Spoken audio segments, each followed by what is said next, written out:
আমি আর আমি আর ওই বাড়িতে ফিরে যাব না। মা চলে যাবার পর তো বাবা আমাকে সুখে রাখার জন্য আরো দুটো বিয়ে করলো, কিন্তু কিন্তু দুই সৎ মারা তো আমার জীবনটাকে একদম নরক বানিয়ে দিয়েছে। ওই নরকে ফিরে যাওয়ার থেকে এই জঙ্গলে থেকে মরে যাওয়াই ভালো। এসব কথা বলে দীপ্তি কাঁদতে কাঁদতে একটি গাছের নিচে শুয়ে পড়ল এবং এক পর্যায়ে সে ঘুমিয়ে পড়ল। আর তখনই সেই গাছের পাশ দিয়ে একটি নাগিন যাচ্ছিল। কি এই জঙ্গলে মানুষ? বাঘ সাপে ভরা এই জঙ্গলে তো কখনো মানুষ আসে না। দেখি তো কাছে গিয়ে। নাগিন দীপ্তির কাছে গিয়ে দীপ্তির মাথায় হাত বোলাতে থাকে আর দীপ্তি ঘুমের ঘোরে বলতে থাকে, মা তুমি এসেছো, মা তুমি এসেছো। তুমি থাকলে হয়তো আমার আর এত কষ্ট সহ্য করতে হতো না। সৎ মায়েরা যে আমার উপর ভীষণ অত্যাচার করে। তুমি ফিরে এসো মা, তুমি আর আমাকে ছেড়ে যেও না। আহারে, মেয়েটার বুঝি ভীষণ কষ্ট, আর তাই তো মনে হয় এই গভীর জঙ্গলে চলে এসেছে। নাগিনের কথা শুনে দীপ্তির ঘুম ভেঙে যায় আর নাগিনকে দেখে দীপ্তি ভীষণ ভয় পেয়ে যায়।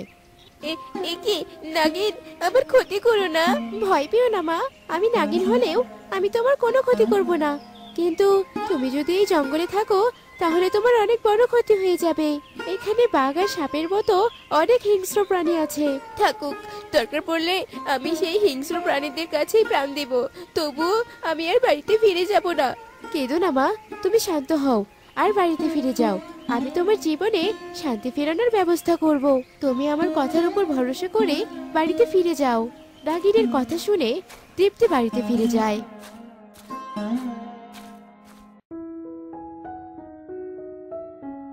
আর কিছুদিন পরেই দীপ্তির বাবা রমেশ আরেকটি বিয়ে করে বউ বাড়িতে নিয়ে আসে। এ কি গো, তুমি আরেকটা বিয়ে করেছো? আমরা তো 200 দিন ঘরেই আছি, তবুও তোমাকে আরেকটা বিয়ে করতে হলো? তোমরা যে আমার মা মরা মেয়েটার কি হাল করেছো তা কি জানো? তাই তো তোমাদের শিক্ষা দিতে আমি আরেকটা বিয়ে করেছি, আর এখন থেকে দীপ্তির দেখাশোনা নমিতাই করবে। রমেশের কথা শেষ হতে না হতেই সেখানে দীপ্তি চলে আসে। এ কি বাবা, তুমি আরেকটা বিয়ে করেছো? এ কি তুমি? হ্যাঁ, আমি তোমার তৃতীয় মা, আর এখন থেকেই আমি তোমার দেখভাল করব। চলো তো মা, আমাকে ঘরে নিয়ে চলো। এরপর দীপ্তি নমিতাকে ঘরে নিয়ে যায়।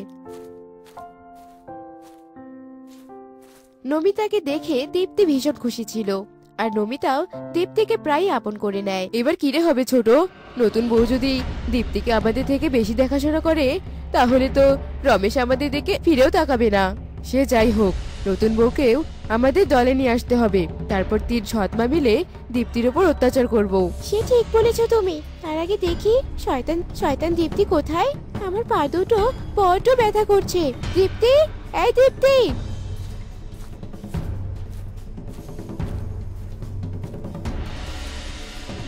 হ্যাঁ মেজমা বলো, আসলে আমি ভাত খাচ্ছিলাম তো, তাই আসতে একটু দেরি হয়ে গেল।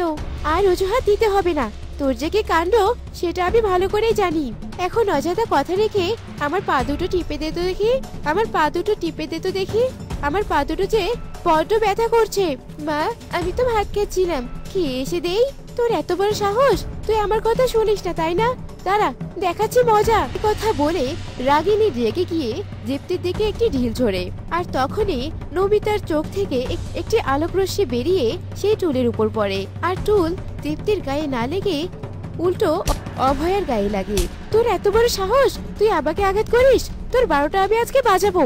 এরপর টুল নিয়ে অভয়া রাগিনীকে ছুঁড়ে মারে, আর এরপর রাগিনী এবং অভয়ার মাঝে মারামারি শুরু হয়ে যায়। দেখেছো যুথি, কিভাবে তোমাকে তোমার সৎমায়েদের হাত থেকে বাঁচালাম? সত্যি তুমি আমাকে খুব বাঁচিয়েছো। বড় মা আর মেজো মার মাঝে যে মারামারি হচ্ছে না, তাতে আমার খুব মজা লাগছে। দীপ্তি আর রাগিনী যখন এসব কথা বলছিল, তখনই জানালা দিয়ে অভয়া এবং রাগিনী এই সব কথাই শুনতে পায়। সে কি রে, এই ছোট বউ তাহলে একজন নাগিন? এই নাগিনী এতদিন এই বাড়িতে ছিল আর আমাদের কবল থেকে দীপ্তিকে বাঁচাচ্ছে। সে যাই হোক, এই নাগিনকে এই বাড়িতে আর থাকতে দেয়া যাবে না। এই নাগিনকে এই বাড়ি থেকে তাড়াতেই হবে মেজো। না হলে আমাদের উদ্দেশ্য কখনোই পূরণ হবে না। এসব বলে অভয়া এবং রাগিনী সেখান থেকে চলে যায়। আর এভাবেই বেশ কিছুদিন কেটে যায়। একদিন নমিতা দীপ্তি এবং রমেশকে খেতে দিচ্ছিল, আর তখনই অভয়া এবং রাগিনী সেখানে একটি সাপুরিকে নিয়ে চলে আসে। কি তোমরা হঠাৎ সাপুরিয়াকে নিয়ে এসেছো? এই বাড়িতে তো কোনো সাপ নেই, তাহলে সাপুরিয়া দিয়ে কি হবে? সাপ আছে কিনা সেটা এক্ষুনি দেখতে পাবে। আর এতদিন তো আমরা একটি সাপের সঙ্গেই ছিলাম, তুমি তো একটি সাপকে বিয়ে করে বাড়িতে নিয়ে এসেছো। একই সাপুরে তুমি তাকিয়ে দেখছো কি? তুমি তোমার কাজ শুরু করো। অভয়ের কথা মতো সাপুরিয়া দিন বাজাতে শুরু করে এবং দিনের শব্দ শুনে নমিতা তার নাগিন রূপ ধারণ করে। এই কি নমিতা, তুমি তাহলে মানুষ নও? আর আমি তোমাকে আমাদের বাসায় নিয়ে এসেছিলাম নমিতাকে দেখাশোনা করার জন্য। তুমি তো যে কোনো সময় আমার দীপ্তির ক্ষতি করে দিতে পারো। তোমার থেকে রাগিনী আর অভয় তো অনেক ভালো। তুমি এক্ষুনি চলে যাও আমার বাড়ি থেকে, নয়তো আমি কিন্তু তোমাকে সাপুরিয়ার হাতে তুলে দেব।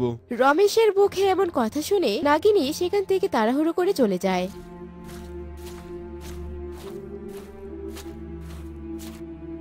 আর এইসব দেখে দীপ্তির খুব মন খারাপ হয়, কিন্তু দীপ্তি নাগিনকে আটকাতে পারে না। আর এভাবেই কেটে যায় আরো বেশ কিছুদিন।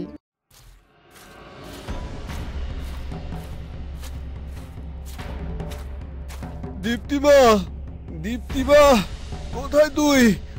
তাড়াতাড়ি আয় মা। রমেশের চিৎকার শুনে অভয়া, রাগিনী এবং দীপ্তি সেখানে চলে আসে। একি বাবা, তুমি এভাবে মাটিতে পড়ে আছো কেন? কেন পড়ে আছে দেখতে পাচ্ছিস না? তোর বাবাকে যে সাপে দংশন করেছে। মেজো, তুই গিয়ে তাড়াতাড়ি একটি সাপুরিয়াকে ডেকে নিয়ে আয়, তাহলে যে আমাদের দুজনকে বিধবা হতে হবে, পথে পথে ভিক্ষা করতে হবে।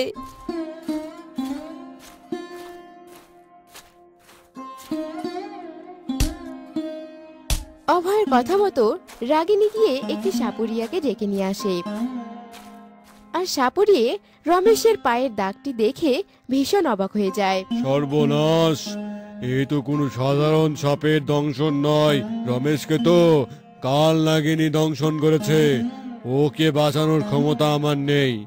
ও তোমাদের সাহায্য একমাত্র নাগিন করতে পারে, যে নাগিনকে তোমরা কয়েকদিন আগে তাড়িয়ে দিয়েছিলে। বলছি কি সাপুরিয়া সর্দার, আমরা তো ওই নাগিনকে কিছুদিন আগে ষড়যন্ত্র করে তাড়িয়েছি। এখন আমরা ওই নাগিনকে আবার কোথায় পাবো? আমরা সেই নাগিনকে না পেলেও দীপ্তি সেই নাগিনকে পেতে পারে। মা দীপ্তি, দেখ তোর বাবা কিভাবে মাটিতে পড়ে আছে। তুই গিয়ে ওই নাগিনকে ডেকে নিয়ে আয়। তোর বাবা যদি এই পৃথিবী থেকে চলে যায়, তাহলে আমরা যে ছন্নছাড়া হয়ে যাব রে মা। দেরি করিস না রে মা জ্যোতি, আমি তোকে কথা দিচ্ছি, আমরা আর তোর উপর কোনো অত্যাচার করব না। তবুও তুই তোর বাবাকে বাঁচা মা।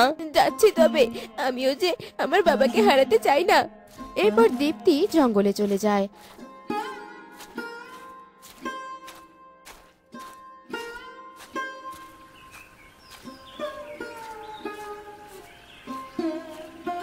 আর নাগিনের সাথে দীপ্তির দেখা হয়ে যায়।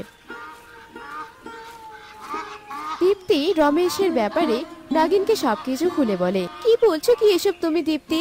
তোমার বাবাকে কাল্লাক দংশন করেছে? তাহলে এক্ষুনি যাব আমি তোমার বাবাকে বাঁচাতে।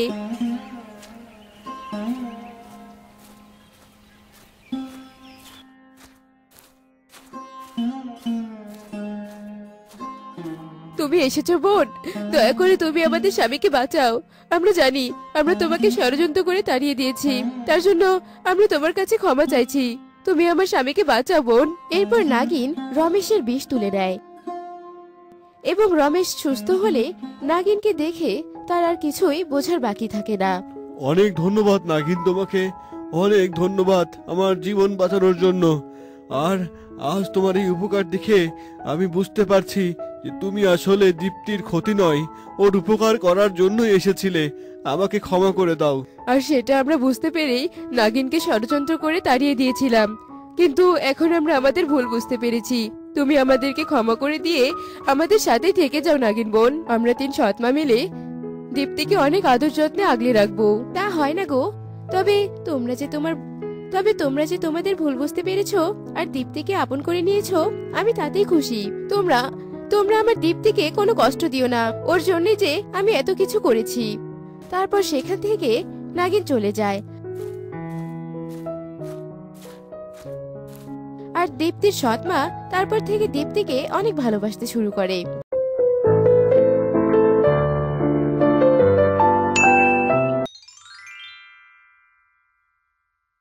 মাছ তো উঠছেই না আজ, এমন তো কখনো হয় না। এবার কি করি? আচ্ছা, ওই শগুন পাখিটা গাছের ডালে বসে এত মনোযোগ দিয়ে কি দেখছে? ওপারেতে কি শগুন পাখিটা কোনো মাছের আভাস পেয়েছে নাকি? দেখি তো গিয়ে। এরপর বিনোদ জাল নিয়ে নৌকায় ওঠে আর ওপারেতে যাওয়ার জন্য নৌকা বাইতে থাকে। বিনোদ বেশ নামকরা জেলে। বিনোদ মাছ ধরতে বেশ পটু ছিল আর মাছ বিক্রি করে বিনোদের সংসার চলতো। এই রে, আমাকে দেখে তো শগুন পাখিটা ভয়ে পালিয়ে গেল। যাক, আমি বরং আশেপাশে তাকিয়ে দেখি কোথায় জাল ফেলা যায়। ও মা, কি সুন্দর 3টা মাছ! দেখে তো মনে হচ্ছে মাছের পরিবার পুরো জলে ভাসছে। না গো, মাছের পরিবার নয়, বলো জলে ভাসা অসহায় পরীর পরিবার। আসলে আমরা 3জনই পরী আর আমি হলাম মা, আর এই দুটো হলো আমার কন্যা। কি বলছো তুমি এসব? জলে ভাসা অসহায় পরীর পরিবার? তা তোমরা এভাবে মাছ হয়ে গেলে কি করে? আর এভাবে বা জলে এলে কি করে?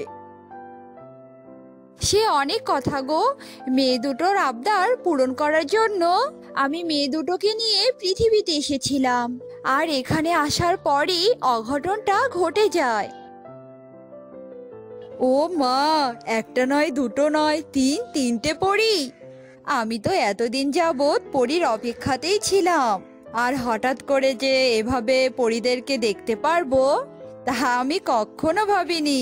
আজ 3 পরীর জাদুর দণ্ড নিয়ে আমি আমার সব ইচ্ছে পূরণ করব। এতদিন তো অনেক সাধনা করেছি, কিন্তু পরীর তো দেখা পাইনি, আর আজ যখন পেয়েছি এই সুযোগটা হাতছাড়া করা যাবে না। জাদুকরনী এসব কথা বলে আচমকাই আমাদের উপর জাদু করে আর আমাদের 3জনকে বন্দি করে, আর আমাদের হাত থেকে জাদুদণ্ড 3টি কেড়ে নেয়। এ কি জাদুকরনী, এসব তুমি কি করলে? ফিরিয়ে দাও বলছি, আমাদের জাদুদণ্ড ফিরিয়ে দাও, আর মুক্ত করো আমাদের। জাদুদণ্ড ছাড়া যে আমরা পরিরাজ্যে ফিরতে পারবো না। চুপ কর বলছি, তোদেরকে জাদুদণ্ড ফিরে দেওয়ার জন্য আমি এটা নিয়েছি নাকি? আর তোদের পরিরাজ্যে ফিরতে হবে না, আমি তোদের পৃথিবীতে থাকার ব্যবস্থাই করব। এই কথা বলে জাদুকরনী আমাদেরকে জাদু বলে মাছে পরিণত করে দেয়, আর আমাদেরকে এই নদীর জলে এনে ছেড়ে দেয়। আর জানো, তখন থেকে আমরা এমন হয়ে মাছ হয়ে এই জলে ভেসে বেড়াচ্ছি। আহারে, জাদুকরনী তো বড্ড খারাপ। তোমাদের আর এভাবে থাকতে হবে না, আমি তোমাদেরকে আসল রূপ ফিরিয়ে দেওয়ার চেষ্টা করব। বলো, কি করলে তোমরা তোমাদের রূপ ফিরে পাবে? আমাদের আসল রূপ ফিরে পাওয়ার একটাই উপায় আছে, আর তা হলো আমাদের জাদুদণ্ড। আমাদের জাদুদণ্ড এনে আমাদের শরীরে ছোঁয়ালেই আমরা পরিরূপ ফিরে পাবো। আচ্ছা, তাই হবে। আপাতত তোমরা আমার বাড়িতেই চলো, তারপর আমি তোমাদের জাদুদণ্ড উদ্ধার করে এনে তোমাদের রূপ ফেরাবো, আর ততদিন তোমরা আমার বাড়িতেই থাকবে। আর সে 3টি মাছ নিয়ে বাড়িতে যায়। আর বিনোদের স্ত্রী সুনিতা সোনালী মাছ 3টি দেখে ভীষণ খুশি ছিল। ও মা গো, এতদিনে তুমি কাজের কাজ করেছো গো, সোনার মাছ ধরে এনেছো। এবারে এই সোনার মাছ অনেক চড়া দামে বিক্রি করবে, আর তারপর আমরা অনেক ধনী হয়ে যাব গো। চুপ করো তো গিন্নি, এত লোভ করো না। নাও, আগে হাঁড়িতে জল ভর্তি করে আনো তো, মাছ 3টেকে জলে রাখতে হবে। বিনোদের কথা শুনে সুনিতা ভেঙচি কেটে জল আনতে যায় আর হাঁড়ি ভর্তি করে জল নিয়ে আসে। আর বিনোদ মাছ 3টিকে হাঁড়িতে ছেড়ে দেয় আর মনে মনে ভাবতে থাকে, গিন্নির লোভ ধরে গেছে এই 3টি মাছের উপর, তাই আর বেশি দেরি করা যাবে না। তাড়াতাড়ি পরীদের জাদুর দণ্ড উদ্ধার করতে হবে। এসব কথা ভেবে বিনোদ হাড়িটা ঘরে নিয়ে যায় আর হাড়িটা ঘরের নিরাপদ জায়গায় রেখে দেয়। আর সকাল হতেই বিনোদ জাদুকর্ণীর বাড়ির উদ্দেশ্যে রওনা দেয়। এদিকে বিনোদকে ঘরে না দেখে সুনিতা হাড়িটার কাছে যায়।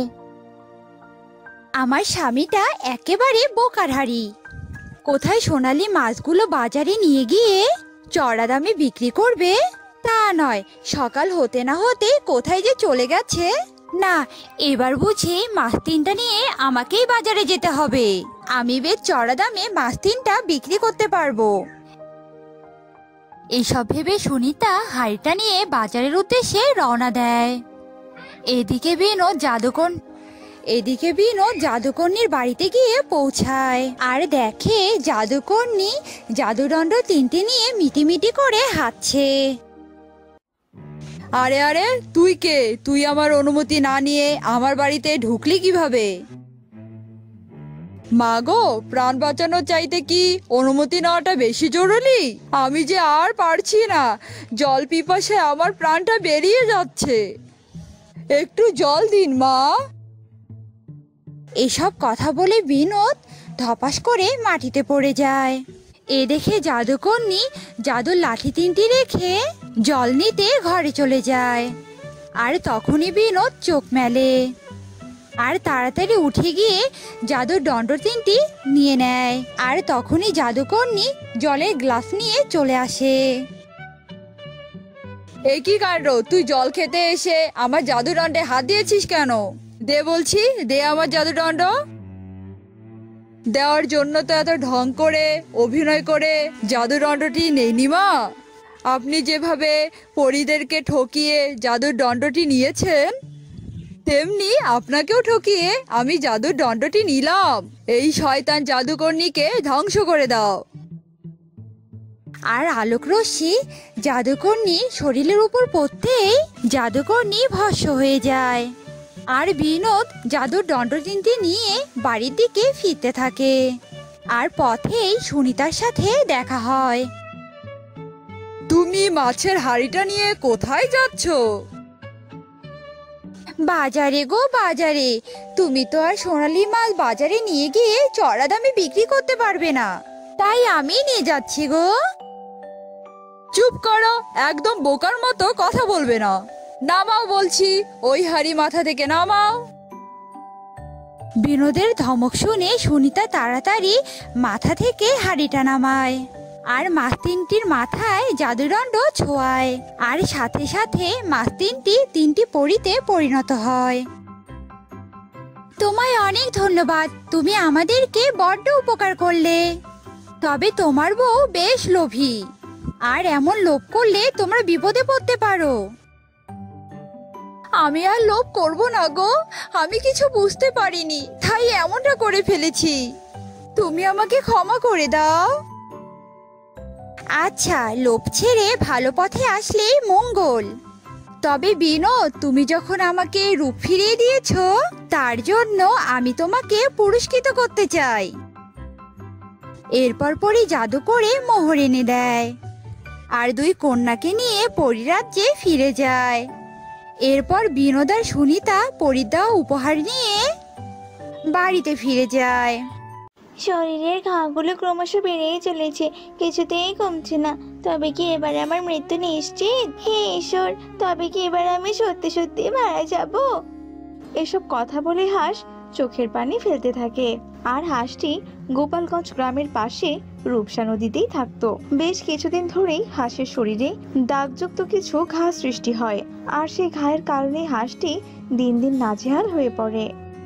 ঈশ্বর, তুমি আমাকে রক্ষা করো। এই বুঝি আমি আমার জীবনের অন্তিম পর্যায়ে চলে এলাম। তবে কি আমি এবার স্বর্গযাত্রা করব?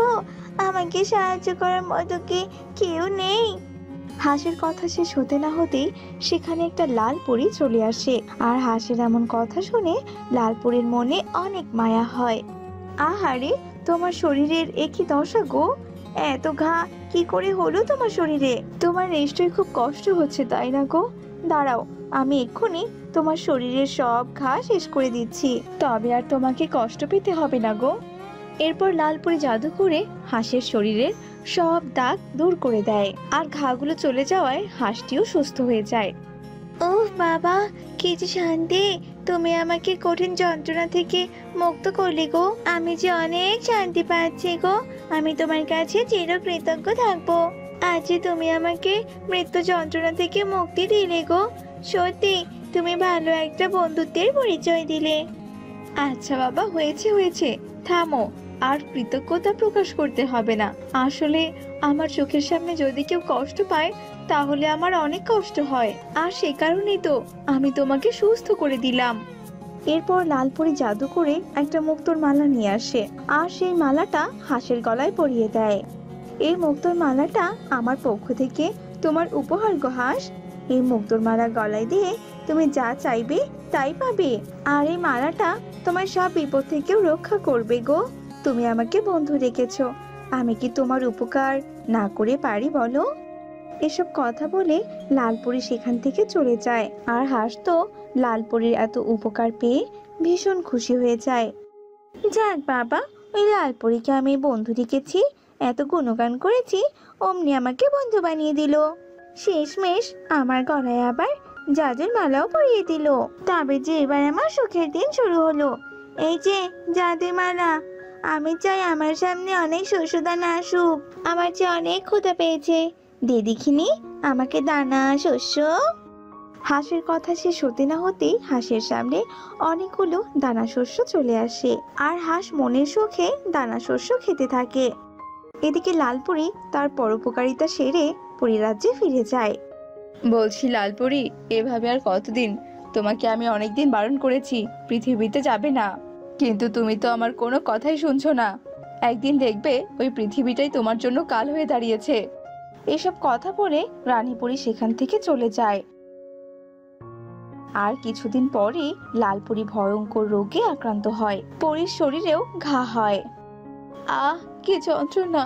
হঠাৎ করে আমার শরীরে এমন ঘা হলো কেন? এদিকে যে আমার চুলও খসে পড়ছে, ডানায় ঘা হয়ে ডানাও যে প্রায় ঝলসে যাচ্ছে। ঈশ্বর, তুমি আমাকে রক্ষা করো ঈশ্বর। এসব কথা বলে লালপুরি প্রার্থনা করলেও সে আর সুস্থ হয় না, বরং দিন দিন লালপুরির অবস্থা আরো বেশি খারাপ হতে থাকে। দূর বাবা, এমন অসময়ে এখানে আবার বৃষ্টি কেন হচ্ছে? দুদিন থেকে বৃষ্টি হচ্ছে, এই বৃষ্টি তো দেখছি তা আমার কোনো নামগন্ধই নেই। এইদিকে তো নদীর জলও অনেক বেড়ে যাচ্ছে। দূর বাবা, আমি এসব নিয়ে কেন ভাবছি? আমি এক কাজ করি, আমি বরং এখানে ভাসমান একটা ঘর তৈরি করে নিই। এই যে মুক্তোর মালা, আমি একটা ভাসমান ঘর চাই, দাও দেখি আমাকে ভাসমান একটা ঘর। হাঁসের কথা শেষ হতে না হতেই সেখানে একটা ভাসমান ঘর চলে আসে, আর হাঁসটি সে ভাসমান ঘরেই বেশ ভালোভাবেই দিন কাটাতে থাকে। আরে আরে লালপুরি, এবার তো তুমি অসুস্থ। কই, পৃথিবী থেকে তো তোমাকে কেউ সাহায্য করার জন্য এলো না। তবে আমি তোমাকে পৃথিবীতে পাঠানোর ব্যবস্থা করছি। তোমার মতো ঘাযুক্ত ডানাছাড়া পরীকে আমি কিছুতেই আমার পরিরাজ্যে থাকতে দেব না। যাও, দূর হও, দূর হও, তুমি পরিরাজ্য থেকে দূর হও। এসব কথা বলে রানীপরি লালপরীকে পরিরাজ্য থেকে তাড়িয়ে দেয়। লালপরি অসুস্থ অবস্থায় পৃথিবীতে আসে। এবার আমি কি করব? আমার তো এই অসুস্থ অবস্থায় কোথাও একটা আশ্রয় নিতে হবে, কিন্তু এবার আমি কার কাছে আর কোথায় বা আশ্রয় নেব? চারদিকে তো জল থই থই করছে, তবে যে এখন আমার ওই হাঁস বন্ধু ছাড়া আর কেউ নেই। এরপর লালপরি জলে ভাসতে ভাসতে হাঁসের কাছে গিয়ে পৌঁছায়, আর লালপরীকে দেখে হাঁস বলে, একে কি লালপরি, তোমার আবার এই অবস্থা হলো কি করে? তাছাড়া তুমি বা এমন এই বন্যার জলে ভেসে ভেসে কেন আসছো? এরপর লালপরি হাঁসকে সব কথা খুলে বলে, আর লালপরি হাঁসের কাছে আশ্রয় চায়। এসব তুমি কি বলছো কি লালপরি? আমি তোমাকে আশ্রয় দেব, এর মানেটা কি? হ্যাঁ, দেখেছো তোমার শরীরে কত ঘা, আর দেখেছো তো তোমার শরীর থেকে কত দুর্গন্ধ বেরোচ্ছে। তোমাকে যদি আমি আমার ঘরে আশ্রয় দিই তবে তো আমার ঘর পুরো দুর্গন্ধ হয়ে যাবে। হাঁস বন্ধু, তুমি কিনা এমন অহংকারী হয়ে উঠেছো? তুমি কি ভুলে গেছো আর তোমার পুরো শরীরে এমনই ঘা ছিল? তখন তো আমি তোমাকে সাহায্য করেছিলাম, সুস্থ করে তুলেছিলাম। আর আজ কিনা তুমি আমাকে ঘৃণা করছো। হয়েছে হয়েছে, এখন আর তুমি আমাকে আমার অতীত মনে করিয়ে দিও না, বুঝেছো তো? এখন আমি অনেক ভালো আছি, আর আমি তোমাকে কিছুতেই আমার ভাসমান ঘরে আশ্রয় দিতে পারবো না। তোমার সাথে থাকলে আবার আমার সুন্দর শরীরেও ঘা হবে। তুমি যাও, দূর হয় এখান থেকে। হাঁস যখন পরীকে এসব কথা বলছিল, ঠিক তখনই ফুলি নামের একটা মেয়ে ভেলায় করে সেই পথ দিয়ে যাচ্ছিল। আর হাঁসের কথা শুনে মেয়েটি দাঁড়ায়। একে একে জলে ভাসা পড়িও অহংকারী হাঁস। ছে ছে হাঁস, তুমি কিনা একটা অসুস্থ পরীকে এইভাবে কথা শোনাচ্ছ? আমি যে তোমাদের সব কথা শুনেছি। পরি, তুমি আর এভাবে কেঁদো না, তুমি আমার ভেলায় উঠে পড়ো। আমি তোমাকে আশ্রয় দিব, আর আমি তোমার সেবা যত্ন করে তোমাকে সুস্থ করে তুলবো। এসব কথা বলে ফুলি লালপরীকে তার ভেলায় তুলে নেয়। অহংকারী হাঁস কোথাকার, আমি তোমাকে তোমার বিপদে সাহায্য করেছিলাম, আর আজকে না আমার বিপদে তুমি অহংকারী হয়ে গিয়েছো। তবে আজ আমি তোমায় অভিশাপ দিচ্ছি, তুমি ধ্বংস হয়ে যাবে, ধ্বংস। এরপর ফুলি লালপরীকে নিয়ে সেখান থেকে চলে যায়, আর লালপরী ফুলির ভেলাতে আশ্রয় নেয়। এরপর ফুলি কবিরাজের কাছ থেকে ঔষধপত্র এনে পরীকে খাওয়াতে থাকে। দেখতে দেখতে বেশ কিছুদিন কেটে যায়, আর পরীও সুস্থ হয়ে ওঠে, আর চারপাশে বন্যার জলও কমে যায়। এদিকে হাঁসের অধপতন শুরু হয়ে যায়। একে কি হচ্ছে আমার সাথে? আজকাল তো দেখছি এই মুক্তোর মালাটা কোনো কাজই করছে না। আমি যা বলছি ঠিক তার বিপরীতটা হচ্ছে। এবার আমি কি বা করব? এই মুক্তোর মালা রেখেই বা কি লাভ, যদি এটা কোনো কাজ না করে? এভাবেই দিন যত যেতে থাকে হাঁসের ততই অধপতন হয়, আর হাঁসের ঘরটাও ভেঙে যেতে থাকে। হাঁস পুনরায় পথে বসে। এদিকে ফুলির সেবা যত্নে লালপরি একদম সুস্থ হয়ে ওঠে। সত্যি ফুলি, তুমি আমার অনেক উপকার করলে গো। যখন সবাই আমার বিপক্ষে চলে গিয়েছিল, তখন তুমি আমার পাশে দাঁড়িয়েছিলে। তুমি যে আমাকে সুস্থ করে তুলেছো, তাই আমি চিরকাল তোমার বন্ধু হয়ে তোমার পাশে থাকতে চাই, আর আমরা দুই বন্ধু মিলে সুখেই দিন কাটাতে চাই। লালপরির এমন কথা শুনে ফুলি বেশ খুশি হয়, আর এরপর থেকে ফুলি আর লালপরি সুখে শান্তিতে দিন কাটাতে থাকে।